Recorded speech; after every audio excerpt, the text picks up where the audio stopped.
مرحبا بكم في قصة من أغرب قصص التاريخ المصري.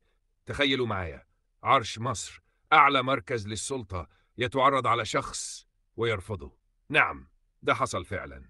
النهاردة هنحكي قصة الأمير كمال الدين حسين، الرجل الوحيد اللي قال لا لعرش مصر. يا ترى إيه اللي خلاه يعمل كده؟ وإيه اللي حصل بعدها؟ استعدوا، القصة دي مليانة مفاجآت.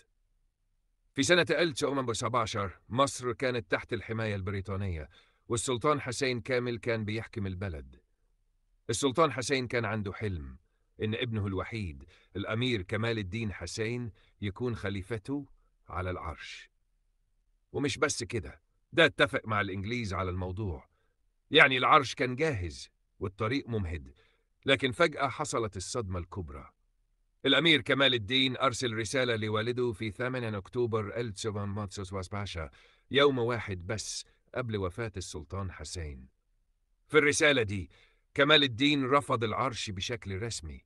كاتب إنه مش عايز السلطة، وإنه مقتنع إنه يقدر يخدم مصر أكتر لو فضل بعيد عن الحكم. تخيلوا، مين في العالم يرفض عرش زي ده؟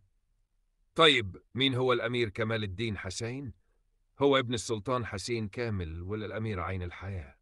اتولد سنة 1804 بسابي، وكان شخصية مختلفة تماما. كمال الدين ما كانش زي الأمراء التقليديين. كان بيعشق السفر والمغامرات، يروح رحلات في الصحراء، يزور بلدان بعيدة، ويجمع تحف نادرة. كان متزوج من الأميرة نعمة الله توفيق، بنت الخديوي توفيق، لكن ربنا مرزقهمش بأطفال. بس مع الوقت كمال الدين بدأ يزهد في الحياة العامة. يعني بدل ما يبقى مشغول بالسياسة والقصور، لقيناه بيبعد عن الأضواء. وفي لحظة غريبة قرر إنه مش عايز يكون جزء من لعبة الحكم.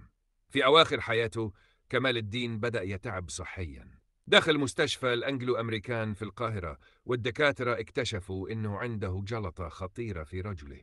قالوا لازم يقطعوا رجله عشان يعيش. كمال الدين طلب يأجل العملية لحد ما يكتب وصيته. في الوصية أوصى إن قصره يروح لزوجته نعمة الله. بعد العملية وهو لسه بيتعافى، كمال الدين أصر إنه يسافر فرنسا رغم تحذيرات الدكاترة إن السفر ممكن يكون خطر عليه. لكنه سافر وضرب بنصايح الدكاترة عرض الحائط، وللأسف القدر ما كانش في صالحه. في 6 أغسطس 1932 توفى الأمير كمال الدين في فرنسا وهو بعيد عن بلده.